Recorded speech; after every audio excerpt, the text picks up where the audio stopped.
72 तास अवधी शिल्लक असताना सुद्धा अजूनपर्यंत महायुतीचा उमेदवार डिक्लेअर झालेला नाही। एक आपण पाहत असाल महाविकास आघाडी म्हणून किंवा इंडिया आघाडी म्हणून आमचे उमेदवार आम्ही दिलेले ठळकपणे सगळीकडे प्रचार करत आहेत। पहिल्याच फेजचे नाही तर सगळीकडे जास्तीत जास्त सीट्स आम्ही जाहीर केलेल्या आहेत। महत्त्वाची गोष्ट हीच आहे की जी NDA आहे, मग त्याच्यात भाजपा आहे, ED CBI आहे, मला वाटतं अजून 2 फुटलेले गट आहेत, गद्दारांची मोठी गँग आहे, भ्रष्ट लोक आहेत।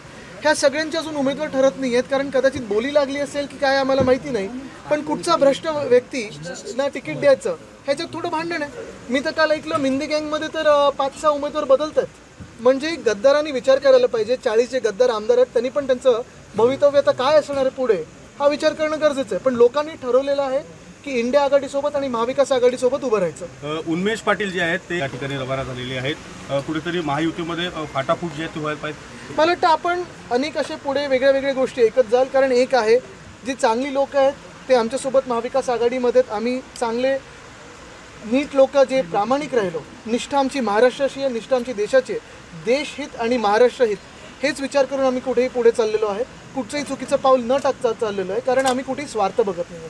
जे स्वार्थी लोक होते ते NDAत गेलेत। मनसेची भूमिका अद्यापर्यंत स्पष्ट झालेली नाही आहे। मनसे किती जागा लढणार काय एकंदरीत मग ह्याच्यावर मी जास्ती बोलत नाही, पण एक आहे मला वाटतं उत्तर प्रदेशच्या 2-3 फेज नंतर कदाचित त्यांना सोबत घेतलं जाईल अशी भाजपकडूनच आम्हाला चर्चा ऐकू आलेली आहे। मुख्यमंत्री सुद्धा काल या ठिकाणी उमेदवारी अर्ज दाखल करायला जाणकारांचा त्या ठिकाणी नव्हते। हिंगोली लोकसभेचा उमेदवार बदलवला जातोय, ते मध्ये 5 तास पण गायब होते। ते तुम्हाला माहिती आहे अमावस्या आणि पौर्णिमेला शेती करायला खास करून जात असतात, तर ती आवर्जून शेती करायला गेली असतील, कारण 5 तास काही लोकांना रेंगाळत ठेवलेलं तिथे। नवीन एक नेतृत्व तुमच्या दोघांच्या रूपानं महाराष्ट्रात बघायला मिळेल आहे का? आगामी लोकसभा निवडणुकीच्या दृष्टीनं 2 युवा नेतृत्व आशावादी नेतृत्व म्हणून पुढे येईल। बघा, आम्ही स्वतःकडे असं काही वेगळं बघत नाही। आम्ही जे आहोत ते आपल्यामधलेच आहोत, ह्याच भूमीतून आहोत, ह्याच मातीतले मुलं आहोत।